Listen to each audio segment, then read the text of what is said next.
Hello नमस्कार साथियों, मैं आपका स्वागत करता हूं अपने यूट्यूब चैनल पर। मैं ब्रज किशोर एक बार फिर से जैसे बोर्ड एग्ज़ाम की जो बच्चे तैयारी कर रहे हैं कक्षा 10 के लिए, जैसे पाठ 1 प्रमेय संख्याएं हैं, इनके जितने भी बहुविकल्पी प्रीवियस ईयर में पूछे गए हैं उनका हम सलूशन करने जा रहे हैं। जैसे लिखा हुआ है आपका पाठ 1 प्रमेय संख्याएँ और बहुविकल्पीय प्रश्न।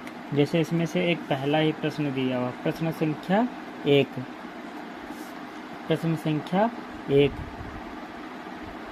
संख्या 156 का अभाज्य गुणनखंड होगा। आपके पास ऑप्शन भी दिए हुए हैं। जैसे ऑप्शन दिया हुआ है, ये पूछा भी गया, देखो 22 में, 23 में, 24 में, 25 में 156 के जब हम गुणनखंड करेंगे, 156 के गुणनखंड करेंगे, 2 से काटेंगे, 2 सत्ते 14 और फिर एक बचेगा, 2 8 16 हो जाएगा। 156 है कि 165 है? 156 है। फिर इसको 2 से काटेंगे, 2 3 6, 2 9 में 18, फिर ये 3 से कटेगा, 13 आ जाएगा, 13 से 13 एकम 13 हो जाएगा। यानी इसके अभाज्य गुणनखंड क्या बन गया? 2 गुणे में 2 गुणे में 3 गुणे में 13। इसे 2 बार आया तो इसके 2 की घात 2 लिख सकते हैं, गुणे में 3 गुणे में 13। ये सब ठीक है। आपका ऑप्शन कौन सा है? बी वाला सही है। ये देखो इसका सलूशन भी हुआ है। फिर आगे चलते हैं। इसका कह रहा है यदि 65 और 117 का HCF इस रूप में लिखा हुआ है, यानी 65m और माइनस 117, 65m माइनस 117 के रूप में व्यक्त किया जाए तो m का मान होगा। तो भैया हमें पता है 65 और 117 का उसने यानी क्वेश्चन में ऐसे लिखा गया। हम कैसे निकालते हैं? 65 और 117 का पहले आप भाज्य गुणनखंड करेंगे। देखो जैसे 65 का भाज्य गुणनखंड और 117 का आया है 5 गुणे में 13, 117 का 3 गुणे में 13। हमें HCF निकालने का रूल पता है, जो कॉमन मिलता है वही HCF। देखो यहाँ पे केवल 13 कॉमन मिल रहा था, यानी इसका 65 और 117 का HCF कितना आ गया? 13। उसने देखो क्वेश्चन का ये HCF हमने निकाला 13, तो ये आपस में क्या होंगे? बराबर होंगे। ये माइनस का 117 है, इधर लेके आएंगे प्लस का हो जाएगा 130 और हमें यहाँ पे 65 है, ये 65 इसके बट्टे में आ जाएगा, 65 दूना 130 होता है। m का मान कितना आ जाएगा? 2। अब क्वेश्चन नंबर तीसरे की ओर चलते हैं। क्वेश्चन नंबर तीसरे की ओर चलते हैं। जैसे आपका क्वेश्चन नंबर तीसरा है, दिया गया है कि लासा 132 और 288 का 31/68 है, तो मासा यानी कि इन्हीं संख्याओं का मासा भी दिया हुआ है, इन्हीं संख्याओं का लासा में दिया है ऑलरेडी, और फिर इन्हीं संख्याओं का हमें मासा भी ज्ञात करना है। इनमें से ऑप्शन कौन सा सही है? तो हमें पता है सूत्र क्या होता है, ये देखो सूत्र लिखा हुआ है, लासा गुणे मासा पहली संख्या गुणे दूसरी संख्या। देखो हम यहाँ से निकालने के लिए इसको करते हैं सलूशन। लासा कितना दिया हुआ है हमें? 31 68। पहली संख्या कितनी दी है? 132 गुणे में 288। हमें मासा पता ही नहीं है, यहाँ पे लिखे 31 68 गुणे मासा बराबर 132 गुणे 288। ठीक है, तो मैं भैया मासा निकालने के लिए मासा ये 132 गुणे 288 बट्टे में 31 68। अगर हम इसे काटते हैं, 132 को काटेंगे 168 को 24 आ जाएगा, ठीक, और 24 को 288 से भाग दे लो, 24 एकम 24, 4 बचेगा, 24 दूना 48, 24 एकम 24, 24 दूना 48, यानी इसका मासा कितना आ गया? 12 आ गया। यानी कौन सा ऑप्शन सही होगा? डी वाला ऑप्शन सही होगा। फिर आगे की ओर चलते हैं। क्वेश्चन नंबर तीसरा देखते हैं।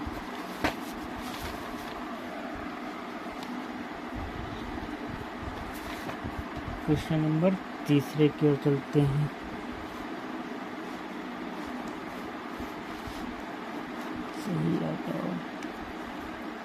प्रश्न 3 तो हल हो गए थे। अब जैसे आगे की ओर चलते हैं, बहुत ही इम्पोर्टेंट क्वेश्चन है आपका।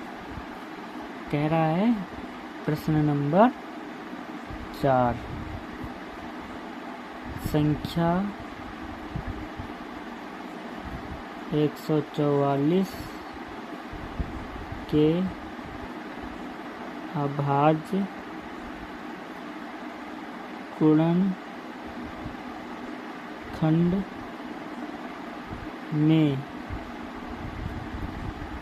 अभाज्य गुणनखंडों की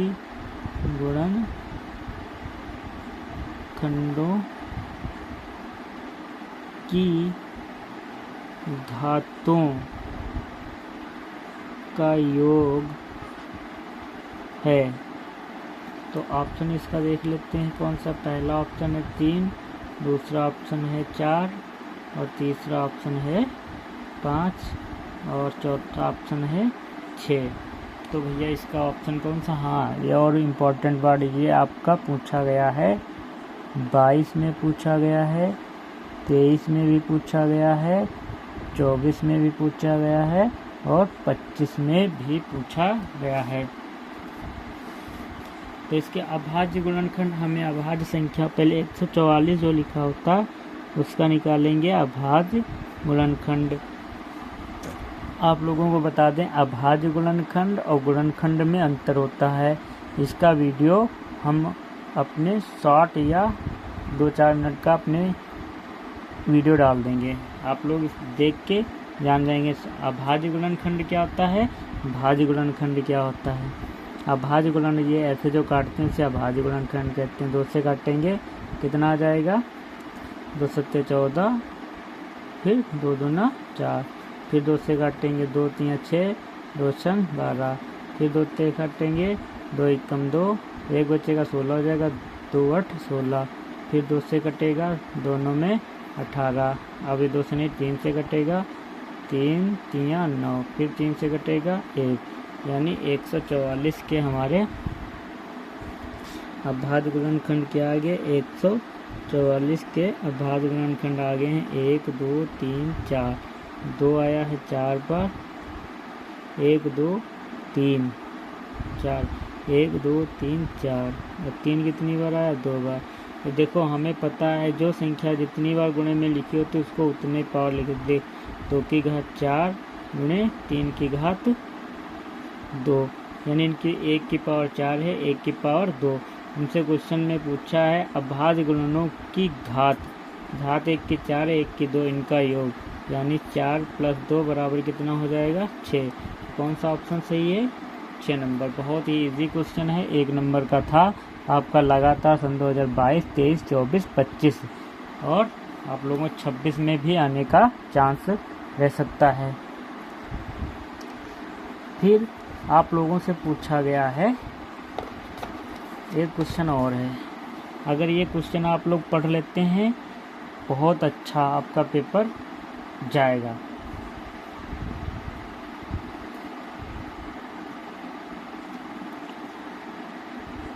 क्वेश्चन नंबर है अब की बार हमारा प्रश्न नंबर 5। प्रश्न नंबर 5 है, कह रहा है शून्योत्तर परिमेय संख्या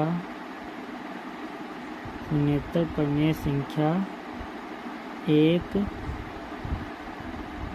अपरिमेय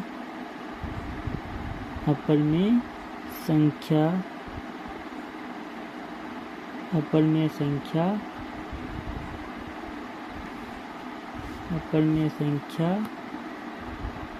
का अंतर होता है। जैसे ये आपका पूछा गया सन 2024 में, NCERT बेस्ड है, ये पूछने के चांस ज़्यादा रहते हैं। सदैव परिमेय संख्या सदैव परिमेय संख्या। दूसरा ऑप्शन है एक परिमेय संख्या। सी ऑप्शन है आपका एक अपरिमेय संख्या। इनमें से डी ऑप्शन है इनमें से कोई नहीं। तो आपका ऑप्शन कौन सा हो जाएगा? सी, एक अपरिमेय संख्या होती। पूछा कहा है शून्योत्तर परिमेय संख्या, एक अपरिमेय संख्या का अंतर। एक शून्योत्तर परिमेय संख्या और अपरिमेय संख्या का आपका वीडियो उसमें पड़ा होगा, आप वहाँ से देख सकते हैं। प्रश्न नंबर, इसका ऑप्शन नंबर है सी। और प्रश्न नंबर 6 की तरफ चलते हैं। प्रश्न नंबर 6, जैसे कि आप देख रहे हैं, बोला गया है 15, 18 और 24 का लासा है।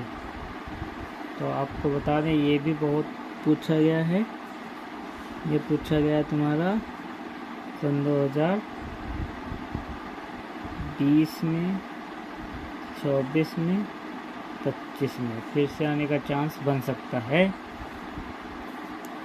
ऑप्शन लिख दें। इसका पहला ऑप्शन है 90 और बी ऑप्शन है 120, सी ऑप्शन है 240 और डी ऑप्शन है 360। अब देखो इसका कौन सा हो जाएगा। पहले हम देख लेते हैं, इन संख्याओं का करेंगे अभाज्य गुणनखंड। तो 15 का अभाज्य गुणनखंड हो जाता है 3 से कटेगा, 3 × 5 = 15, ये 5 से कट जाएगा, 5 × 1 = 5। 18 का देखते हैं, पहले 2 से काटेंगे, 2 × 9 = 18, फिर 3 × 3 = 9, 3 × 1 = 3। फिर 24 है, 24 काटेंगे, पहले 2 से 12 आ जाएगा, फिर 2 से काटेंगे 6 आ जाएगा, 2 से काटेंगे 3 आएगा, फिर 3 से कटेगा 1 आएगा। तो 15 के हमारे क्या आ गए हैं? 3 × 5 और 18 का आया है 2 × 3 × 3 और 24 का देख लेते हैं। 24 का हमें मिला है 2 × 2 × 2 × 3, 2 × 2 = 4, 2 × 8 = 3 = 24। देख लो भैया, एक यहाँ पे 3 है, ये एक बन रहा है, इसमें जोड़ा है, एक जोड़ा ये बन रहा है पहले 3 का। ठीक, ऊपर नीचे किसमें भी बनते हैं और कोई जोड़ा नहीं बनने, पहले जो छोटे छोटे बने हैं यानी मासा 2 × 3। अब जो बच गया है देखो, 2 बच गया, एक ये 2 बच गया, एक ये 3 बच गया और एक 5 बन गया। इनकी गुणा करें, 2 × 3 = 6, 6 × 2 = 12, 12 × 2 = 24 और 24 × 3 = 72 होता है। 72 को 5 से गुणा कर लेंगे, 5 × 2 = 10, मसला आ गया 1 और 5 × 7 = 35, 1 = 36। कौन सा ऑप्शन है? 360 ऑप्शन सही है। फिर आगे की और चलते हैं, देखते हैं। फिर अब क्वेश्चन नंबर हमारा है, प्रश्न नंबर कौन सा? 6 था। अब प्रश्न नंबर हमारा आ जाता है, यहाँ से लिखते हैं, प्रश्न नंबर 7। दिया है HCF 252 और 594 का कितना HCF दिया है? 18। तब LCM यानी कि 225 और सॉरी 252 ही दिया है, मैंने गलत लिख दिया। ये है 252, इसको भी 252 बना लेंगे और 594 का मासा होगा। मासा पूछा कि एलसीएम? एलसीएम पूछा गया है। ये भी आपका बहुत रिपीट हुआ है 2022 में, 2023 में, 2024 में, 2025 में पूछा गया है। ये नहीं देख लो, हम आपको अनसार्ड हल करा रहे हैं। ये रहा अनसार्ड। अनसार्ड में केवल टिक किए हैं, हम आपको सलूशन भी बता रहे हैं, आपको सॉल्यूशन भी बता रहे हैं। तो इनका हम क्या करेंगे,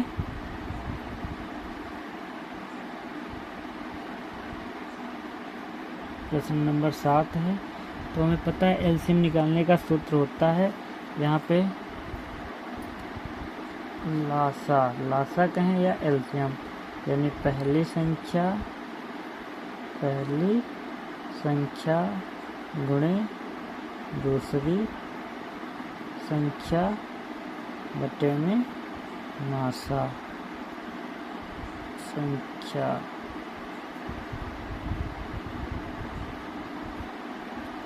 पहली संख्या 252 गुणे 594। मासा कितना निकला है 18। किसी को भैया भाग कर देंगे 18 को, देखते हैं 225 को 18 से भाग करने पे 252 है, 18 से भाग देंगे, 18 दूना 36, 18 252 है, 18 एकम 18, 18 दूना 36 ज़्यादा हो जाता है, तो 18 एकम 18, यहाँ से हासिल 7 आ जाएगा, 18 18 36, 18 54, 18 चक्कू 72, यानी कितना इसको काटेंगे तो कितना आ जाएगा 14 आ जाएगा, यानी 14 गुणे 594 की गुणा कर लेते हैं। 594 ऑप्शन इसके लिखे नहीं थे, हाँ ऑप्शन है ए, यहाँ पे लिख रहे हैं ऑप्शन ए है 8300, दूसरा ऑप्शन है 8010 और तीसरा ऑप्शन है आपका 8316 और चौथा ऑप्शन है आपका 5200। तो 594 की गुणा करेंगे 14 से, 14 14 14 दूनी 28, 14 3 42, 14 चक्कू 56, 56 के 6 चला गया 5 और 14 नौया 126 होता है, 26 में 5 जोड़ेंगे 131 हो जाएगा, 131 का 1 चला गया 13 और 14 पंचे 70 में 13 जोड़ देंगे, कितना हो जाएगा 3 7 1 8, यानी 8 83 हो गया। कोई ऑप्शन मिल रहा है 83 16, यानी ऑप्शन आपका कौन सा है, सी वाला सही है। ठीक, और आगे चलते हैं क्वेश्चन नंबर 8, प्रश्न नंबर 8 की ओर चलते हैं। प्रश्न नंबर 8 भी क्या दिया हुआ है 148 और 185 का सरलतम रूप है, सरलतम होगा। ये आपका सन 2024 में पूछा गया है, 24 में भी आया था, 25 में भी कहीं 25 में भी आया है। जैसे ऑप्शन लिखते हैं, पहले इसके ऑप्शन हो जाएंगे 5/7 और दूसरा ऑप्शन है 4/5 और तीसरा ऑप्शन है 5/4 और 3/4। देखो इसका हल करने का बढ़िया सा तरीका है। 148 के पहले आवाज गुणनखंड कर लेते हैं, 2 से कटेगा 2 7 14, 2 चक्कू 8, फिर 2 से कटेगा 2 3 6 और 2 दूना 4, फिर 2 से कटेगा 2 एकम 2 और 6 12, फिर 2 से कटेगा 2 8 16, फिर 2 से कट जाएगा 2 चक्कू 8, फिर 2 से कट जाएगा 2 दूना 4, फिर 2 से कट जाएगा 1, यानी इसके गुणनखंड, और फिर नीचे दिया हुआ है 185।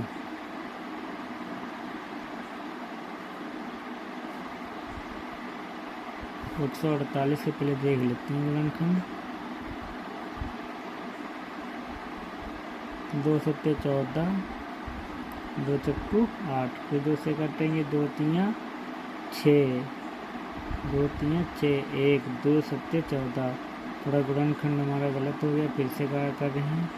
148 है, 2 से काटेंगे, 2 सत्ते 14, 2 चक्कू 8, फिर 2 से काटेंगे, 2 तियाँ 6, 1 बच्चा 14 हो गया, 2 सत्ते 14, 37। यानी फिर ये 37 से कटेगा, 35 एकम 37। अब 185 के गुणनखंड देख लेते हैं। ये कितने से कटेगा, भैया मेरे रूल पता है, 5 से कटेगा। जिन संख्याओं के लास्ट में 0 हो या 5, वो 5 से कटने के चांस ज़्यादा रहते हैं। 5 से काटेंगे, 5 तियाँ 15, 3 35 हो जाएगा, 5 सत्ते 35, 37 एकम 37। यानी ऊपर लिख सकते हैं 148 के गुणनखंड के आगे 2 गुणे में 2 गुणे में 37, और बट्टे में कितना, 5 गुणे 37, यानी 37 37 कट जाएगा, 37 37 कट गया हमारा। और क्या बचा, ऊपर 2 गुणे में 2, 2 दूना 4, नीचे 5। कौन सा ऑप्शन आपका सही है, 4 बटे में 5, आपका बी ऑप्शन सही है। एक और हल कर लेते हैं, क्वेश्चन नंबर 9 की ओर। 10 ही क्वेश्चन बताएंगे, 10। क्वेश्चन नंबर 9, प्रश्न नंबर 9 की ओर चलते हैं।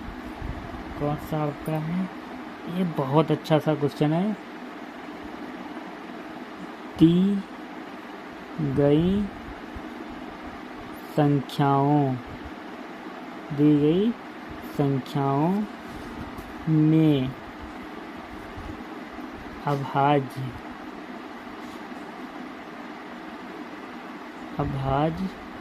संख्या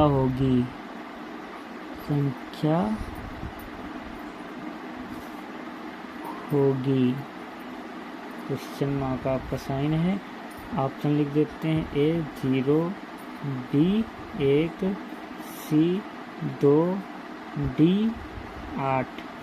ये आपका पूछा गया है 23 में, 24 में और 25 में। तो पहले हमें अभाज्य संख्याएं पता होनी चाहिए। अभाज्य संख्या किसे कहते हैं, तो यहाँ पे हेडिंग डाल देते हैं, अभाज्य संख्या।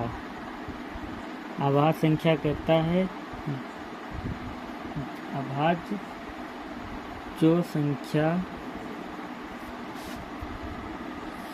स्वयं से कटे या 1 से कटे, यानी स्वयं से कटे और 1 से कटे, तो वो कौन सी होती हैं संख्याएं, अभाज्य संख्या कहती हैं। इतना याद रखना, जो संख्या 1 से कटे और स्वयं से कटे। तो कौन सा ऑप्शन होगा भैया, देखो 0 तो हो नहीं सकता, 1 भी नहीं, ना ये ना ये अभाज्य होती है ना अभाज्य होती है। देखो जो 8 है ये होते हैं, देखो 8 1 से भी कटेगा, 2 से भी कटेगा, 4 से भी कटेगा, 8 से भी कटेगा। ये होते हैं गुणनखंड, इन्हें गुणनखंड कहते हैं। देखो इस 1 से कटना था और स्वयं से कटना, इसके अतिरिक्त ये भी संख्या कटे तो 8 भी नहीं होगा। तो कौन सा ऑप्शन आपका सही है, सी वाला ऑप्शन सही है। क्वेश्चन नंबर 10 की ओर चलते हैं। प्रश्न नंबर 10 आपका बहुत अच्छा है, कह रहा है निम्न लिखित संख्याओं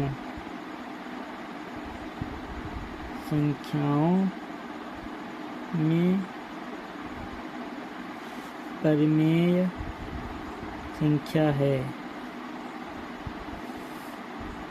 संख्या है। ये आपका ऑप्शन है, इसमें देखते हैं ऑप्शन ए। ऑप्शन ए है भैया मेरे √5 √7 ब्रैकेट बंद, फिर 5 माइनस √7। बी ऑप्शन आपका है √3 √7 और सी ऑप्शन है 10.1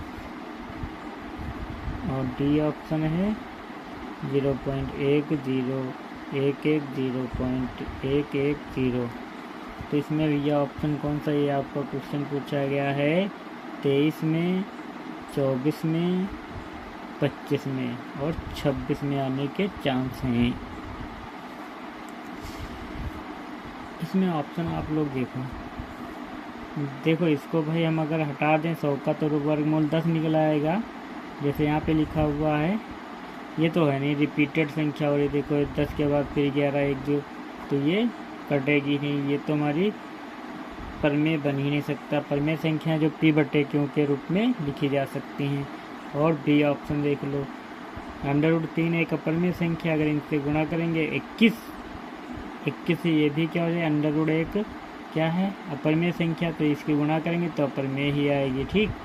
और 101 को अगर हम इसको ऐसे भी तो लिख सकते हैं, 101 पॉइंट हटाएंगे तो 1 0 10 का वर्गमूल मान लेते हैं। एक और संख्या इसके 100 बना लेंगे, ऊपर नीचे बढ़ा के बड़े 101 कटेगा नहीं, तो ये भी क्या हो सकती है अपरमेय। ऐसे देखो कैसे लिख सकते हैं, √5 √7 एक ब्रैकेट में और एक ब्रैकेट में √5 माइनस √7। हमें पता है a माइनस बी, एक ब्रैकेट में a प्लस बी होता है और एक ब्रैकेट में a माइनस बी होता है, तो उसको हम लिख सकते हैं a का स्क्वायर माइनस b का स्क्वायर। सेम वही इसमें भी तरीका है, एक ब्रैकेट में प्लस का, एक ब्रैकेट में माइनस का, तो √5 का स्क्वायर माइनस √7 का स्क्वायर। देखो जब रूट लगा होता है तो केवल रूट हट जाता है, संख्या बचती है। यह क्या बचेगा -2, इसके बट्टे में 1 लिख सकते हैं, तो ये परमेय संख्या हो सकती है। कौन सा ऑप्शन है, पहला ऑप्शन सही है। धन्यवाद। आगे अगर क्वेश्चन होंगे बढ़िया इंपॉर्टेंट तो और लगाएंगे।